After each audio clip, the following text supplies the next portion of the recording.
Disclaimer, if you're a viewer of this channel, this is kind of a random topic to be covering. I'll be back to covering the sort of people you'd expect on the next video, but I hope you enjoy it anyway.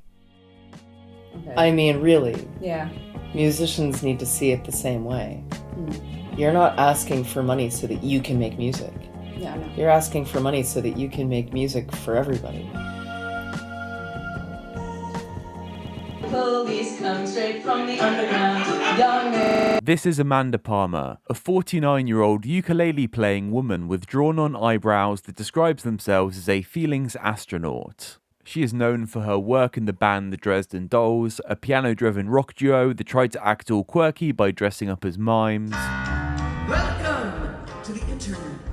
And for her solo career, where she is known for her autobiographical style of songwriting, along with her covers of songs such as Radiohead's Creep, Leonard Cohen's Hallelujah, Neutral Milk Hotel's Two-Headed Boy, and NWA's Fuck the Police. Outside of her music, she has been an incredibly successful crowdfunder that has led her to being a TED guest and having many such appearances talking about this. And in her personal life, she's known for being the ex-wife of Neil Gaiman. There are some insane allegations against Neil, and it has been alleged that Amanda has been involved in a form of trafficking women for him. If she is guilty, I sincerely hope she gets brought to justice, but this video is to simply look at the abomination that is her public-facing career, and that's because I just cannot understand how she has even had one. Seriously, when recording for this video, I keep feeling like I'm missing something. How could anybody like this type of insufferable person that thinks it's okay to perform a stunt, like unconsensually performing her art to people that are trapped in a confined space with her? Sid Vicious played a 4-string Fender bass guitar and couldn't sing, and everybody hated him except the ones who loved him. These faces are the victims of Amanda Palmer's auditory assault. A busker playing an instrumental piece or something relaxing would still be a bit obnoxious, but maybe acceptable. But this is ukulele folk punk. She claims to be a big fan of Neutral Milk Hotel, and you can tell that she's drawing inspiration when writing this music. But she writes in this way that you'll see from this next clip that has a sort of string of consciousness flow to it. But what is an attempt at portraying honesty and openness, to me displays idiocy and narcissism.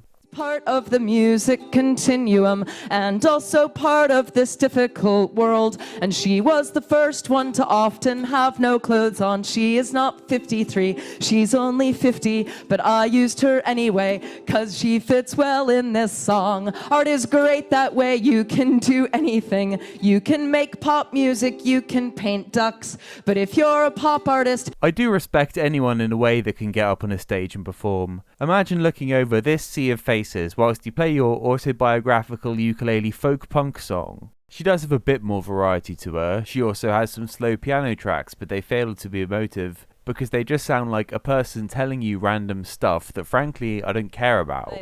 Someone had emailed about a crowdfund from their cousin in Milwaukee whose 7-month-old baby died, and they don't have any money for a funeral for the baby, so they started a GoFundMe, and I fucking deleted the email. I didn't give them any money. It shouldn't be too surprising that Amanda's not actually most well known for her music. After a falling out with her record label Roadrunner Records, she decided to crowdfund for the release of her next album and raised $1.2 million in doing so. Now, I'm not against crowdfunding. In fact, having an avenue that means not having to bow down to a record label or huge tech company in one's creative endeavors is awesome. The real problems occur when she takes a step from crowdfunding into crowdsourcing. This is a type of nice fluffy term that Amanda uses for when she asks for her fans to give her stuff for free. And it became apparent she was a freeloading sponge when touring this kickstarted album. See, Amanda had the smart idea of instead of hiring horn and string players to tour with her, she'd ask on social media for randoms to come and play on stage, with the payment of beer and hugs. A letter to Amanda was written by Amy, Vaillancourt. Sals, where she quite kindly explains that Amanda comes across as an out-of-touch asshole doing stuff like this, and it further enables people to not pay musicians that do deserve a good wage for their work. Amanda responded with this letter opening with, "Hola, comrades. Actually, I've never paid anyone for anything, so it's totally fine. I don't pay for food. I have fans cook for me, even though I'm married to a millionaire. And I won't pay for accommodation for people either. I just ask fans for a place to stay. Imagine paying a ticket for a live gig, and the artist comes up to you afterwards like, could my bass player Jeff just come and sleep on your couch and you cook him dinner? That's alright, isn't it? Yeah. I've lived with hippies and people that take the piss, so I've learned to put up the barrier. But some people do end up just saying yes in the moment to stuff like this, and then you end up getting stuck with some weird guy sleeping on your couch that you can't get rid of. This isn't some cool, nice experience for the recipient. This is you being a liability. All so incredibly disconnected from one another. God, this brooding low voice. Speak up, Amanda. And the more I started looking and digging and thinking and researching and talking with lots and lots of people and also looking very deeply inside myself, it's just the topic that I kept coming back to. Because fundamentally, asking is just another word for connecting. It's an active way of trying to connect with another person. Yeah, how about I connect the underlying problem with Amanda is that she truly believes she is a gift to everybody in her vicinity. This is demonstrated quite well from this clip of her TED Talk, The Art of Asking. My crew once pulled our van up to a really poor Miami neighborhood, and we found out that our couch surfing host for the night was an 18-year-old girl still living at home, and her family were all undocumented immigrants from Honduras. And that night, her whole family took the couches, and she slept together with her mom so that we could take their beds. And I lay there thinking, these people have so little. Is this fair? And in the morning, her mom, she took me aside, and she said to me in her broken English, your music has helped my daughter so much. Thank you for staying here. We're all so grateful. And I thought, this is fair. This. And then I stepped out into the street and I was surrounded by a crowd of lepers, but my mere touch brought each one back to miraculous health. But seriously, people did take note of Amanda's mishandling of the funds. Even respectable people such as Owen Pallett and Steve Albini spoke out about her bad practices in the music industry.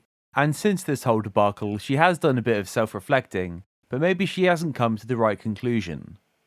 And really going like, oh, like, I've had the goods all along. These people who get me, these are the people that I'm talking to. They're the ones who are not interested in judging me and looking for the flaws. And fuck all these people. I'm just gonna focus on these people because they're in tune. Anyone that's going to criticize me? No, not interested in that. I'm just going to sit here and listen to my sycophantic fans that give me free stuff tell me how great I am. Because this mentality has never gone wrong for anybody. It reminds me of like my taste in men. Because you like ones like this? Here's her hanging out with Russell Brand. Coincidence? Yeah, probably. Let's move on. There was a pretty interesting drama surrounding her 3-hour abortion-themed show. That's right, 3-hour live show. She even said she wanted to go longer on occasions. She just really loves abortion. I have had several abortions in my life. Several? Let's set the scene. Big 3-hour abortion UK tour. And Amanda loves The Guardian newspaper. And they have covered Amanda in the past. She is their type of woman. But when it came to this tour, somebody at the paper could see that she's an attention-seeking loser and snubbed any coverage of her. And this was something that Amanda just could not take. She's a journalist at a really respected outlet. And she's cock-blocked my record. It won't ever be written about or reviewed in this paper.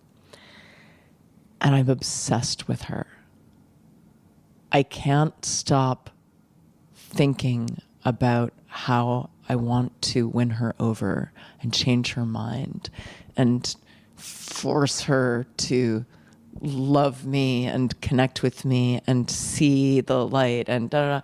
Amanda is somebody so driven by ego, she's willing to publicly melt down and damage her reputation because somebody said no to her. Instead of moving on from the Guardian rejection like a normal person, she signal boosted her obsession, writing a huge tweet thread detailing why she's so upset about the situation and how she decided to hire her own journalist to write an article about her tour. The Guardian's music editor snubbed the most feminist album and tour of my career, and you'll never believe what happened next. A writer for The Guardian did respond to this tweet thread, and Amanda responded in so: "Of course, I'm not entitled to coverage, but when a known feminist does a tour to 20,000 in your area, talking openly about miscarriage and abortion in a way that nobody is currently doing, and you claim to be a progressive feminist paper, that's your choice to explain to the people." This is beyond entitlement, right? Like, she's making a case for The Guardian, doing the public a disservice for not promoting her ukulele abortion tour. It's not like I'm important so I should get this thing, it's like I'm the abortion messiah.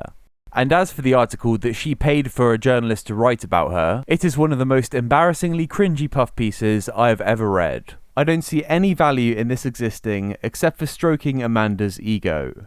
Amanda is a tangibly magnetic personality. When she is among her people, they inch closer and closer when she stands still, and when she moves, the crowd moves with her. I lie, I didn't actually read the whole thing. It is a 2-hour, 19-minute read that I did give up on, I just skimmed through, but all I read was this journo glazing Amanda. Let's skip to the end here. Amanda is trying, and she is opening some windows in the Hall of Mirrors. She has offered her Instagram platform to artists of colour, and she is forwarding Patreon funds to other musicians. And she is trying to coax her fans off Facebook, which amplifies anger and rewards pettiness, and onto her homemade forum called The Shadowbox. And credit where credit is due regarding this forum. There's no need for her to make a forum like this, she could just hoard the money. So even though it's a bit pointless, this could just be a subreddit or something, I do respect her for doing it. It is a bit alarming to see people triple bracketing stuff from posters that have dissenting opinions. Is this a cult? No, it can also mean hug, let's not freak out here. There have been a lot of small controversies around Amanda's career that I for one don't personally care about. Like, she had this strange project where she pretended to be one half of a conjoined twin and people cry ableism over it. And she did this stunt where she simulated essay on an actress playing Katy Perry. It's like Amanda loves to see herself as a provocateur, something I could be a fan of if the work was cool or funny or thought-provoking. Like with this Katy Perry thing, after she simulates the attack, they bring out this big poster saying "fuck Prop 8", which is this anti-same-sex marriage bill. So they're like, woo, we have a political message, pat on the back. But they just depicted a gay assault on someone, and there's just nothing to it. Before it, they play Katy Perry's I Kissed a Girl, that I know has been criticised as like a queer bait song, but it's just the original recording of the song being played out of a live speaker. I don't see this as something that's punk or transgressive or something that should be shamed or cancelled, it's just annoying and shit. And there are times when I do think she has a good idea, like she did this mashup cover of Iggy Pop's Ape Me and Robin Thicke's Blurred Lines, and it is fairly smart, and it's well executed, I think. But they're so unbelievably dramatic, and they pull these faces at the end that just ruin the whole thing. I know you want it. They watched this back and thought, oh yeah, let's leave this in, we look awesome here.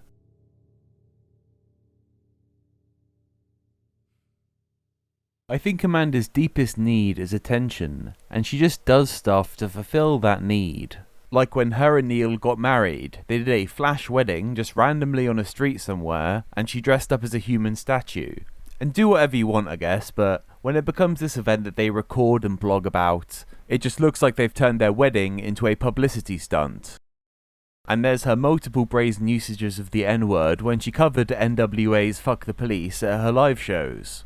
I'm not going to show it obviously, but she says the R so hard in a melodic ukulele cover of the song. It's peculiar, and at certain shows, uncomfortable to watch. With me 'cause I'm a teenager with a little bit of gold and a pager, searching my car, looking for the product, thinking every is selling narcotics. They'd rather see me in the pen than me and Lorenzo rolling in a benzo. She has since written an apology for this. It's not that interesting of an apology, but in the rare Amanda Palmer W, she does shill her Patreon whilst apologizing. So, you know, maybe there is hope for her after all. I'd love to be able to say that this story has a happy ending and she's changed her ways, but unfortunately she's still out here claiming that she makes music so profound that it makes people burst into tears. I played the songs the other day for a handful of people in a living room, and some of them had no idea who I was. They had no context. They didn't know the Dresden Dolls. They didn't know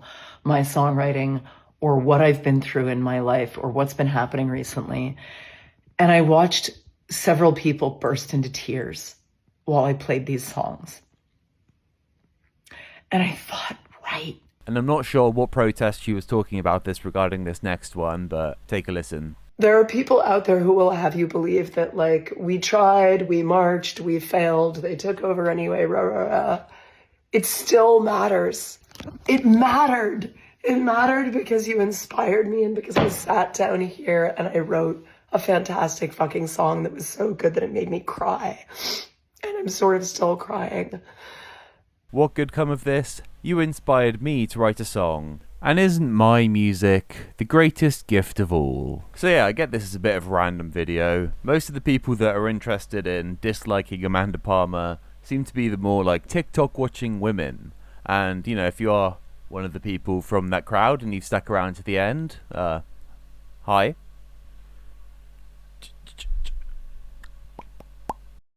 I hope you enjoyed the video.